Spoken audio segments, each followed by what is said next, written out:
Bueno, buenas tardes. Hola, está bien, estamos todos conectados. Bueno, primero que todo, gracias a los organizadores, gracias Rocío. La verdad que es un desafío. Primero, haber hecho unas jornadas tan exitosas como se ve y se han visto en las otras exposiciones. Escuchar también a Cristina es una alegría y un placer.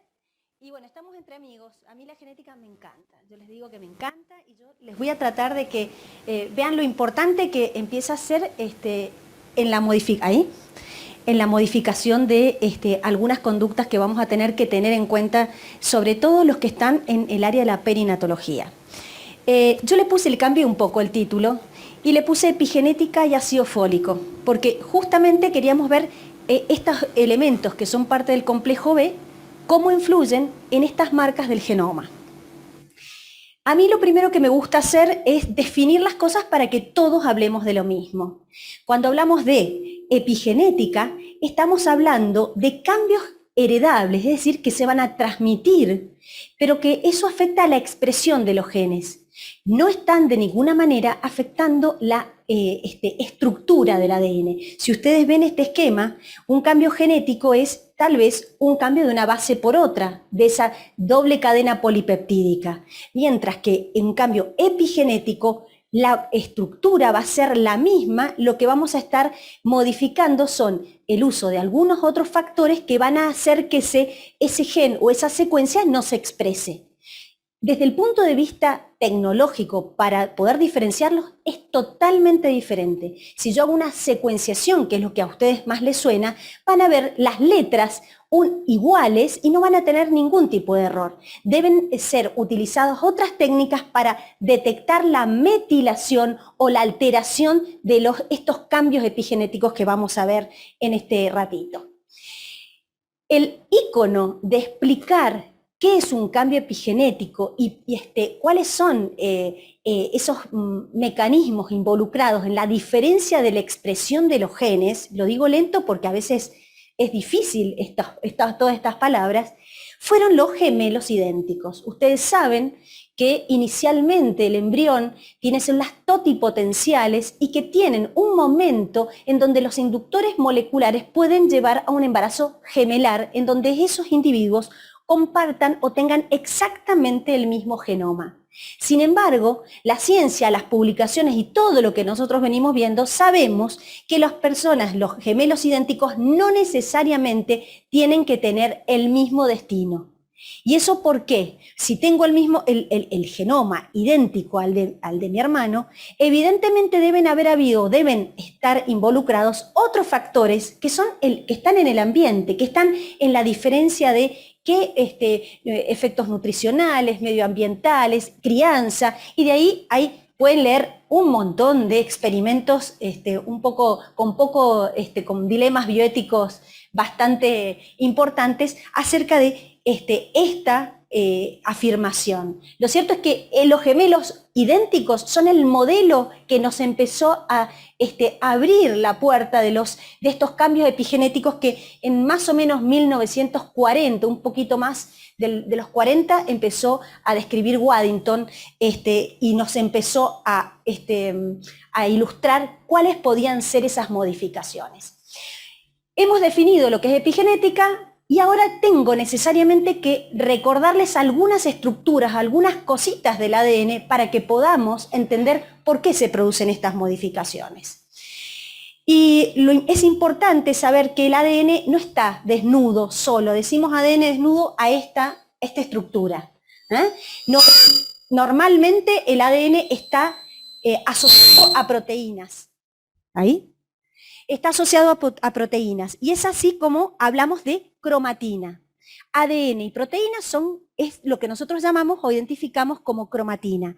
¿Qué tipo de proteínas están asociadas al ADN? Las histonas. Ustedes deben haber escuchado más de una vez las proteínas histonas y no histónicas que están asociadas al ADN. ¿Qué hacen esto? Que ustedes ven este dibujo y esta estructura que empaqueta el ADN a la máxima expresión, que es lo que vemos en el cromosoma. Ustedes saben que la forma de ver los cromosomas es a través de un cultivo de células, de linfocitos, y solamente los podemos ver al microscopio cuando esa condensación está a la máxima expresión que ocurre en el momento de la metafase de la división mitótica. Esto es máxima condensación, mientras que esto es ADN desnudo. Esto es una forma de empaquetamiento. Así es como mostramos geográficamente ese ADN. Pero fíjense, esa estructura de ADN que yo les mostré desde la máxima condensación a la mínima condensación, va a tener estructuras intermedias de empaquetamiento. Y depende qué tan empaquetado está ese ADN, es que ese ADN va a poder dar el mensaje. Porque ustedes saben que para dar un mensaje, que sería la proteína que codifique ese gen, requiero una serie de otras proteínas que lo activen o que permitan el proceso de la transcripción.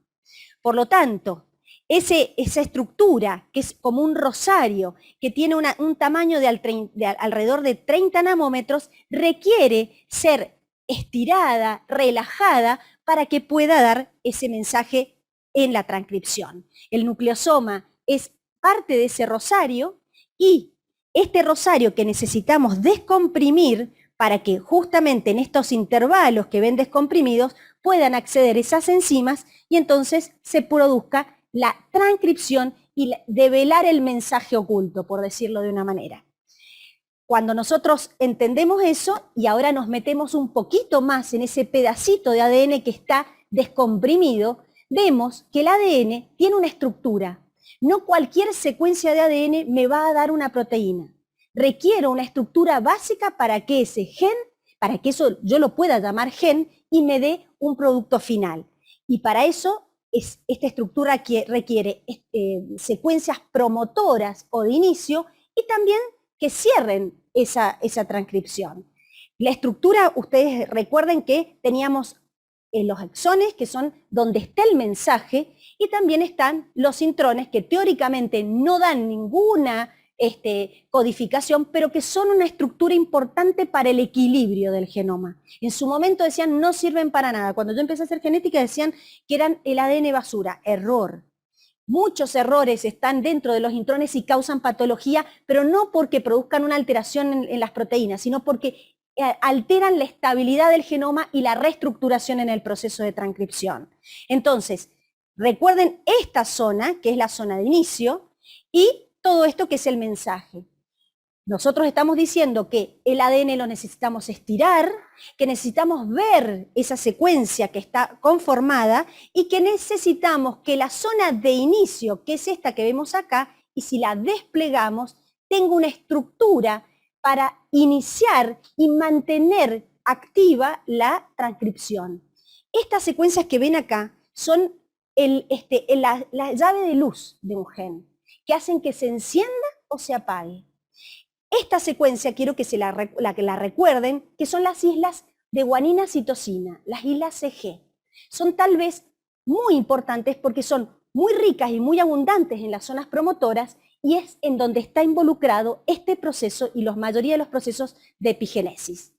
Mientras que las cajas CAT y TATA son las que factores de transcripción, otra clase de proteínas, se unen y le dan ese ritmo. Empiezo. ¿Con cuánta velocidad necesito ese producto en determinada célula? Y se detiene cuando no es necesario que, o cuando ya es suficiente el producto requerido. Entonces, como ven, esta es la caja maestra. Esta sería la caja de luz, donde bajamos y prendemos y apagamos las teclas. Pero es lo que hace que ese gen funcione y nos dé el mensaje final.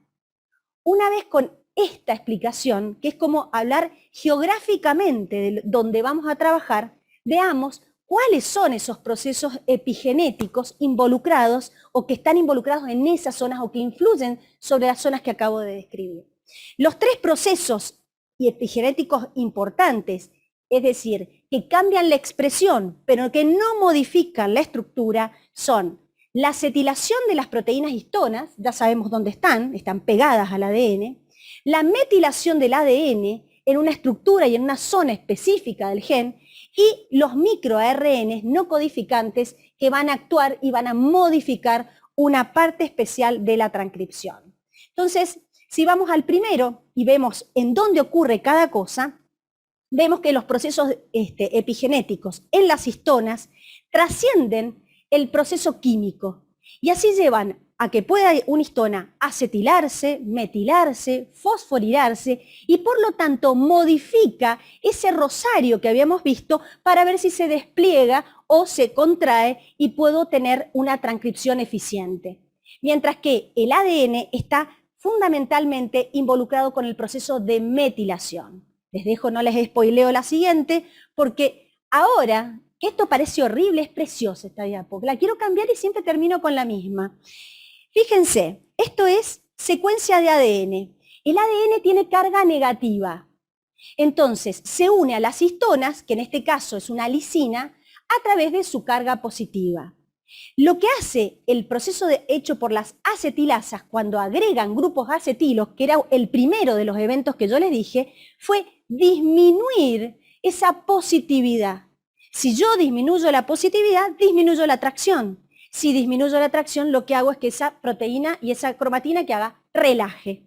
Por lo tanto, cuando yo acetilo una histona, hago que se haga menos amiga del ADN, se una menos y por lo tanto al relajarla pueden acceder esas enzimas específicas para que se produzca la transcripción. Ese es un proceso fundamental, pero fíjense el otro, la metilación del ADN, el otro gran proceso epigenético que ocurre en las zonas reguladoras. Si yo agrego un grupo metilo a la citosina, la metilo, lo que hago es transformarla en 5-metilcitosina y bloquear la transcripción. De tal manera que si yo tengo ADN expresado, yo sé que está hipometilado.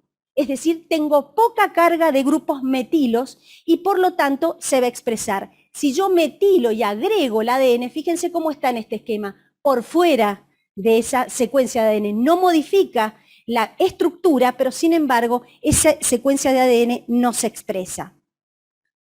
Por lo tanto, si yo tuviera que esquematizárselos, las islas de CPG, que son muchas en los genes, van a estar hipometiladas cuando el gen se expresa y van a estar hipermetiladas cuando el gen se está reprimido. Es decir, la metilación de esa zona de regulación lleva a la ausencia de expresión. Y por último, el último de los tres mecanismos eran los microARN reguladores. Son pequeñas secuencias de ARN, que ustedes saben que ADN se transforma en ARN antes de hacer proteína. Bueno, son pequeñas secuencias de ARN que se van a unir al ARN para modificar y bloquear su transcripción. Por lo tanto, son un mecanismo externo que es más en el proceso casi de post-transcripción. Esos son los tres mecanismos más importantes. Fíjense, hemos hecho geográficamente cómo es el ADN, hemos visto cómo se transcribe y hemos visto las zonas en donde van a ser influidas por estos grupos que son o acetilaciones o metilaciones. Entonces ahora sí les puedo contar este trabajo que se los recomiendo, que es un Clinical Epigenetics. Después si querés yo les paso, les dejo la presentación, vos la tenés, la transformamos y la mandás, para que busquen los papers porque están realmente buenos. Este es el que más me gustó. ¿Y por qué me gustó? Porque hizo una explicación que con este cuadro van a entender por qué es importante la epigenética en el periodo perinatal. Y ustedes miren acá. Si ustedes ven, acá tenemos ovocitos y espermatozoides. La metilación, que es lo que está descrito acá, el porcentaje de metilación, ya se modifica desde las etapas finales de la meiosis. La meiosis es la división celular que afecta a las gametas y que hace que una célula diploide, es decir, de 46 cromosomas, se transforme en una célula, en dos células haploides y sean capaces de producir o poder fecundar. Esa meiosis afecta espermatozoides y ovocitos. Entonces, se ha visto que el proceso de borramiento de metilación, que es lo que ocurre normalmente, se produce antes de la fecundación con una diferencia entre espermatozoides y ovocitos que hace que sea mucho más abrupta en los espermatozoides y que llegue hasta después de la fecundación a un nivel de hasta el 40%. ¿Todo se borra? No. Yo acá hago un paréntesis. Es importante saber que de padres a hijos hay pequeñas marcas que heredamos y las transmitimos. pero hay una gran proporción epigenética que lleva a un borramiento total y un restablecimiento de ese patrón de metilación o cambios epigenéticos. Y es ahí donde se pueden producir errores. ¿Y cuáles son? ¿Por qué? Ya vamos a ver. La idea es que luego del ovocito, el blastocisto, que es el momento en donde menos metilación hay, a partir de ahí y a partir de el proceso de implantación, hito, momento del hito, en donde ahí a partir de ahí aumenta la metilación y se produce se vuelve estable, pero solo en las células somáticas. Solo en las células, si ven este cuadrito acá, las células somáticas son de una totipotencial, aquella que va a ser un hepatocito, una célula cerebral, un fibroblasto. Todas esas son células somáticas. Todas esas van a lo largo del resto del embarazo teniendo un cambio epigenético, una metilación estable. Pero a las 2 semanas, después de la implantación, cuando se empezaron a producir estas células, estas células acá, se produce una caída de la metilación en las células germinativas primordiales. Maravilloso. Es cuando todavía es tan chiquito el embrión, fíjense qué tamaño tiene y ya las gonadas se empiezan a formar. Ya ahí se empiezan a formar las células germinativas, que van a ser todos los ovocitos que vamos a tener se producen en esa etapa, ya. Por eso cuando vienen, hago un paréntesis, una mamá de 40 años que quiere tener un hijo, le digo, tiene 40 años sus ovocitos, no tienen 35. Desde el momento de la fecundación, unas pocas semanas después, ya las células germinativas de la mujer son esas, no es como en el hombre que renuevan. Entonces, es muy importante saber que estas ya, tanto óvulo como espermatozoides, llevan a un nivel de metilación bajísimo.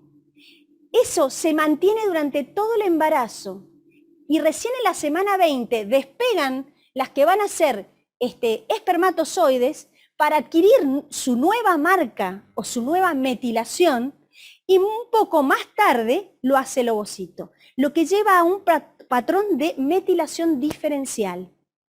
Y esto tiene implicancias en la patología, la cual se ha visto que es el ovocito el que tiene mayor carga de errores y trastornos epigenéticos heredables. Entonces, es muy importante esto porque, ¿qué me está diciendo?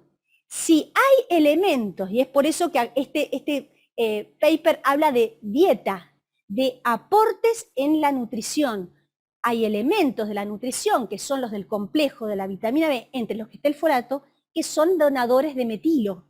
Entonces, dependiendo de la metilación, si ustedes ven este cuadro, se darán cuenta que la nutrición y el aporte de determinados nutrientes van a influir en el desarrollo fetal desde antes de la fecundación. Y miren qué raro, desde antes de la fecundación porque afecta las gametas que van a generar ese embrión.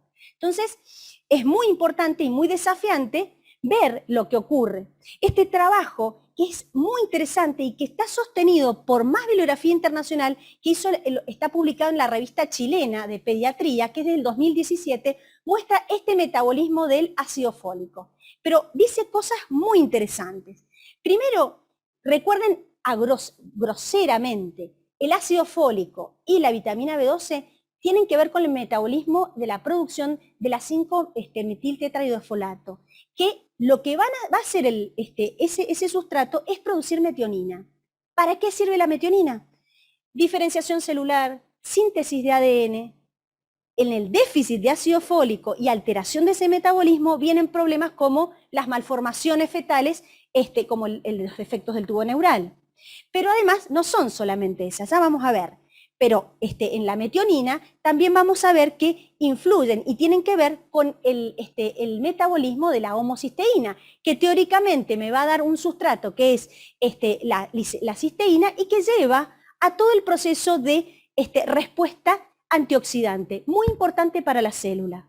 Y además la vitamina B12, que trabaja junto con el ácido fólico, actúa como un cofactor de todas estas reacciones y además en el ciclo de Krebs y el de la beta-oxidación, producción de energía. Cuando uno lee este trabajo, claramente deja en claro la importancia en donde los folatos no son suficientes. Lo que es necesario es lograr un equilibrio adecuado entre folatos y vitamina B12 para que ese ciclo funcione adecuadamente, porque si no se produce o trampas de folatos en donde alteran el metabolismo o directamente el déficit de folato que modifica el aporte de metilos y una modificación de todas estas marcas que vamos adquiriendo en las distintas etapas del desarrollo. Cuando vemos otro trabajo, que es este que vemos acá, del NIH, me parece que se acabó acá, lo que están mostrando, este es del 2020, este es hecho en ratas, este es en seres humanos, muestran 3 o 4 conclusiones que me parecen fundamentales. La relación ácido fólico, vitamina B12 tiene que ser equilibrada. Ni un exceso de una, ni un déficit de la otra, ni un exceso de folatos tampoco, porque modifica ese metabolismo.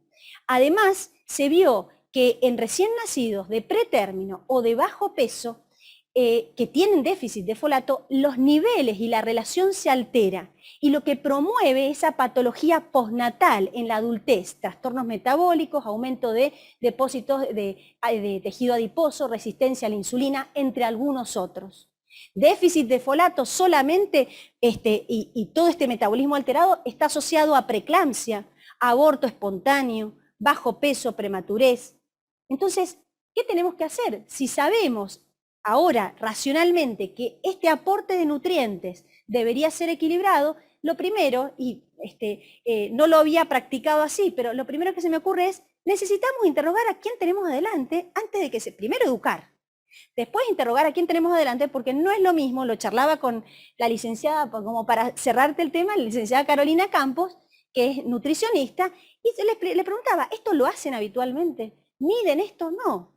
¿Pero esto con qué se suple? Con una buena historia clínica y con un buen interrogatorio nutricional, para ver qué aportes y cuál es lo habitual en la mujer que desea un embarazo, que planifica un embarazo o que se quedó embarazada, para saber cómo vamos a regular esos aportes. Es importante para todos, no es lo mismo para los obstetras tener adelante una mujer con una cirugía bariátrica en donde más que ácido fólico lo que le va a faltar es vitamina B12. Porque el gran depósito de vitamina B12 para que sea deficiente tiene que ser muy crónico, mientras que el ácido fólico requiere una administración en un tiempo adecuado y en una dosis adecuada. Sabemos que el ácido fólico aumenta sus requerimientos de 400 a 600 microgramos por día en la mujer cuando está embarazada. Pero no necesitamos, como dice el trabajo chileno, aumentar la dosis. ¿Por qué? Porque tenemos harinas enriquecidas. Entonces, tenemos que dosificar adecuadamente. ¿Y en qué tiempo? En el tiempo en donde el ovocito tiene que terminar de empezar a su proceso de metilación y aportar, como clásicamente se ha estado estableciendo, antes de embarazarse, antes del primer estimado, fecundación 3 meses antes, estimada, y durante el primer trimestre. Después, no necesitamos dar más aporte. Se tendrá que regular con los aportes nutricionales dependiendo de la paciente que tenemos. ¿Por qué? Porque tiene consecuencias en estas marcas. Este trabajo, que también es muy interesante, es un poquito más viejo, pero me encantó por lo siguiente, porque hicieron un metaanálisis donde vieron qué modificación y qué genes candidatos había relacionados al metabolismo del ácido fólico. Entonces ustedes ya ahora me van a entender cuando les digo que analizaron casi 320 genes, de los cuales encontraron más de 340 islas CpG asociadas al metabolismo del folato. Porque acuérdense que uno puede tener en una secuencia más de una zona activadora o reguladora. Y de eso vieron que había una alteración de por lo menos 43. Yo elegí algunas que me parecieron interesantes, famosas. APC2 es un homólogo del APC que es relacionado a la poliposis colónica. Pero ¿saben qué? Esta alteración en la metilación de este gen causa patología relacionada a carcinogénesis, lógico, pero lo que me llamó la atención es a desarrollo del sistema nervioso. Entonces, no es casual que un paciente que tiene alteraciones de algunos aportes o modificaciones epigenéticas tenga patología como esta en la adultez o en la niñez, como ocurre, por ejemplo, en el GREM8, que es el verde que están acá, no señala, que tiene que ver con la metilación o la regulación del receptor de glutamato, y se ha visto un patrón de metilación aberrante en niños con hiperactividad y espectro autista. Esto podría empezar a responder muchos de los pacientes que yo estudio, en donde no hay, y uno habla de mecanismos multifactoriales para el autismo y para el trastorno de la hiperactividad. Pero tiene que ver también con esto que estamos diciendo, un equilibrio en ese periodo perinatal y prenatal. Fíjense qué interesante, encontraron genes asociados al desarrollo del ojo con cataratas y microcórnea, el KLK4 a dentinogénesis imperfecta, a el LHX1 desarrollo uterino y otros que tienen que ver como el HH displasias esqueléticas, etc. Son muchos los genes y con patologías muy diversas, porque depende de la riqueza de estos genes y estas zonas reguladoras CPG que estén asociadas a la expresión o modificación de los sensibles al folato y de la expresión génica de los mismos. ¿Esto queda limitado al feto? No, esto es para la doctora Ojeda, con mi dedicatoria. ¿Sí?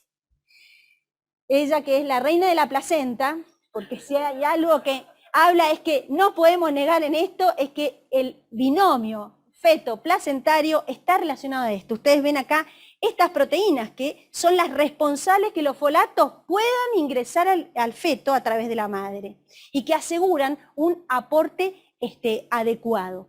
Lo que se vio en este trabajo, que es del metiloma placentario humano, fue que alteraciones en los aportes o nutrientes en la madre llevan a una metilación aberrante que lleva en este gráfico, una diferencia en la metilación de los distintos tejidos fetales placentarios.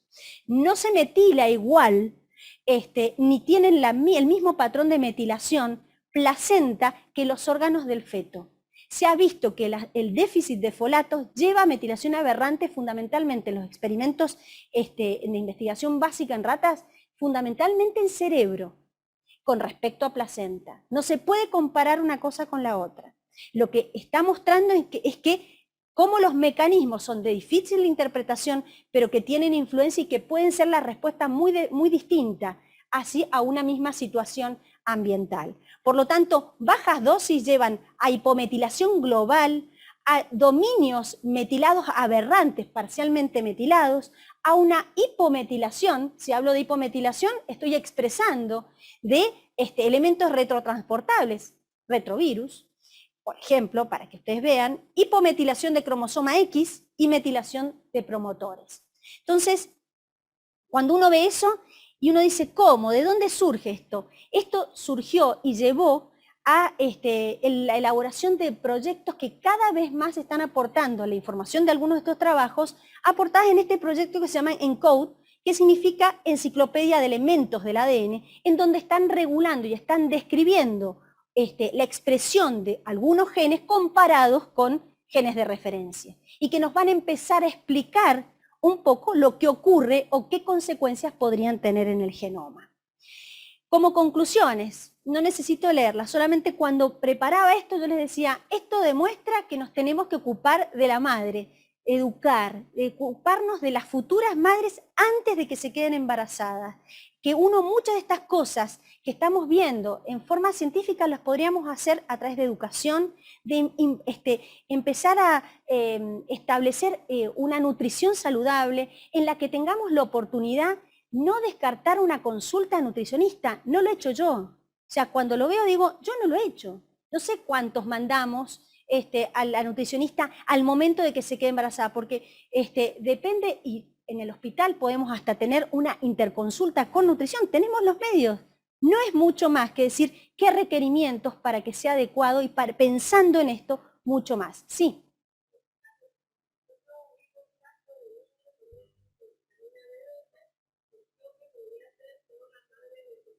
Eso también.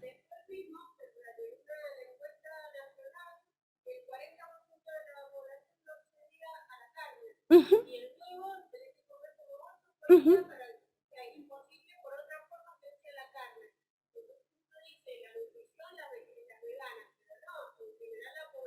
Exactamente. Por eso es que es importante, no solamente, yo decía, pero no, fíjate, las vegetarianas, no lo sé si puede ser posible, yo creo que no. Lo que pasa es que una de las cosas que yo pregunté fue si eran posible dosarlas, y son muy difíciles de dosar como que el valor sea estable, son muy inestables y difícil de seguir. Yo coincido con lo que vos decís, yo creo que hasta que haya una ley o que si se puede aportar, si se puede enriquecer algo, va a pasar tiempo. Tenemos que actuar ya. Con esto, en la oportunidad de uno, cada vez del boca en boca, y de una formación científica, empezar a implementar esto que es sencillo y ver si hay requerimientos en muchas de las para empezar a enseñarles a comer. Yo sé que lo que vos decís está publicado y dice vegetarianas, pero por ejemplo, en este momento que la cirugía bariátrica es algo que se hace en esa paciente, es muy importante tener esto en cuenta, déficit de vitamina entre esos B12. Sí. No, yo se lo pregunté y es sencillo porque la vitamina B12 es muy estable. Entonces, al ser muy estable, una vez que vos diste, los depósitos duran mucho tiempo. En cambio, el periodo, por eso lo de los ácido fólico 3 meses antes es suficiente. Es mucho más renovable y mucho más agudo ese manejo, el manejo de los folatos, o sea, la pérdida y ganancia de folato. Vitamina B12 es ya casi al nivel de la desnutrición. Entonces, es difícil que sea, el manejo dice, con un interrogatorio, básicamente uno podría decir cuáles requerimientos mínimos, si los tiene o no. Entonces, promover, como les digo, una correcta nutrición, y yo creo que evidentemente esto es un desafío para seguir. O sea, hace mucho tiempo que no hablo de epigenética, salvo en algunas patologías, es decir, tenemos algo activo por hacer, que sale poca plata, que podemos hacerlo todos, y que claramente con ese esquema en donde yo les mostré cómo se modifica a lo largo del embarazo la metilación, claramente nos está mostrando que es una responsabilidad en donde tenemos que seguir profundizando. No podremos hacer estos ensayos y estos metaanálisis, pero sí seguir actualizándonos para actuar en consecuencia. Bueno, muchísimas gracias, espero que se haya entendido.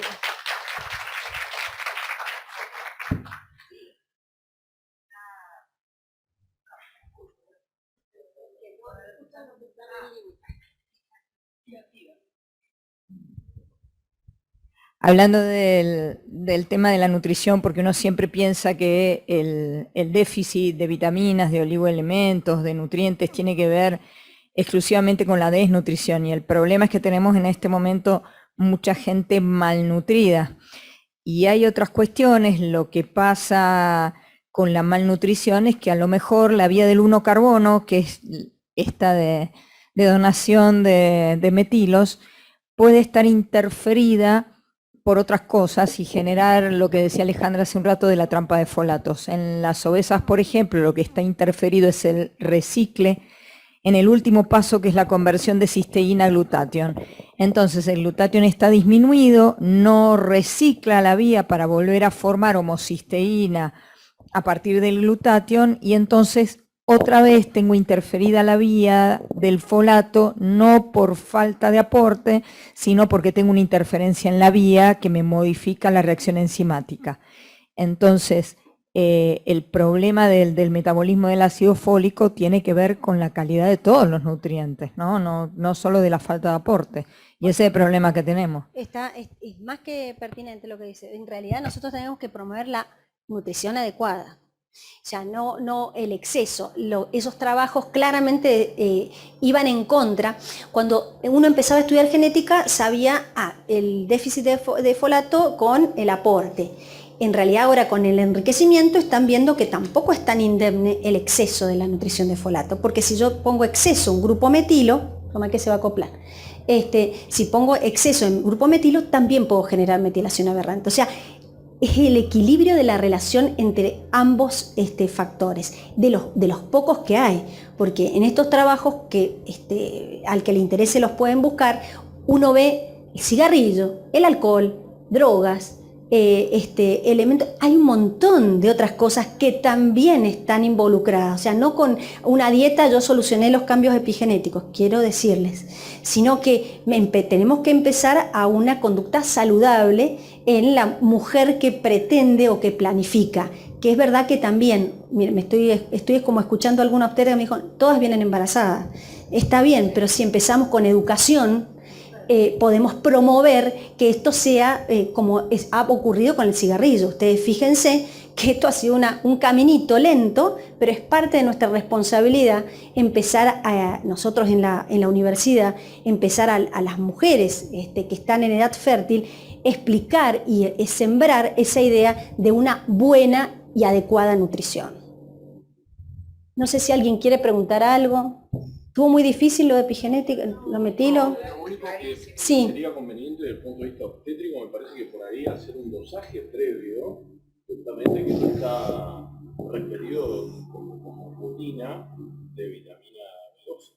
No sé si no he visto protocolos que se hagan de rutina, no hay de protocolos de rutina. Y lo que te decía era el problema de la estabilidad del dosaje, porque depende del laboratorio. Lo intentaron, yo sé que en algún momento me lo contaron y lo trataron de hacer, y el problema era que no tenían valores muy validados y el costo no era costo efectivo.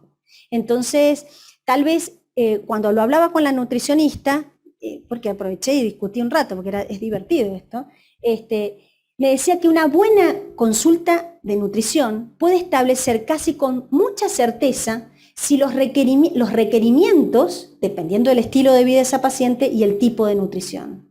Y me pareció que era lo más sencillo, para usted es obstetra, me parece que sería lo más sencillo como implementar como una rutina, y además eso ayuda a las embarazadas en un montón de cosas, en evitar el sobrepeso, eso tiene otras consecuencias que uno disminuiría, porque en realidad muchas embarazadas les cuesta, tienen un aumento de apetito, pero el dosaje no es una cosa que en ninguno de los trabajos, solamente en los experimentales, cuando quisieron establecer niveles de folatos, lo hicieron a nivel sérico y para ver la diferencia entre el contenido y la metilación y los niveles de folatos, pero no como una rutina clínica. Sí. No.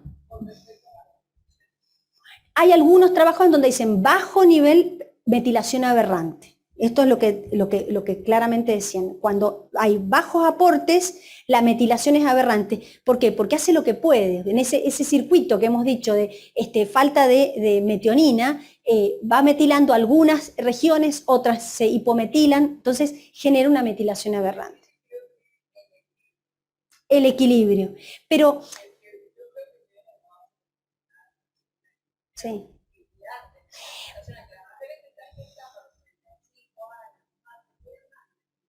Uh-huh.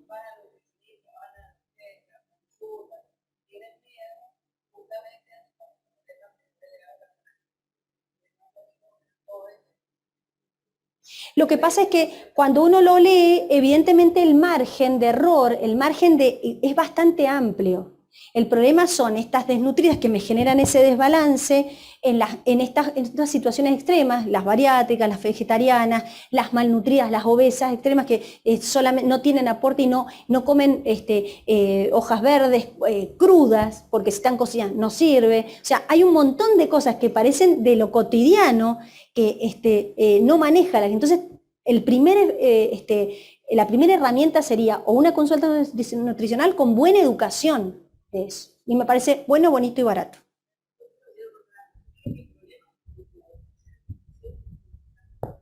Total.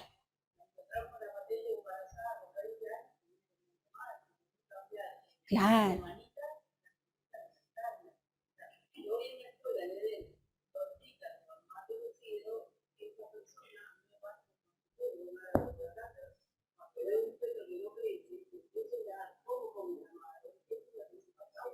Uh-huh. Ah, perdón, acá. Toma. Ahí ya te quedas acá. ¿Ya te quedas acá? Bueno, muchísimas gracias.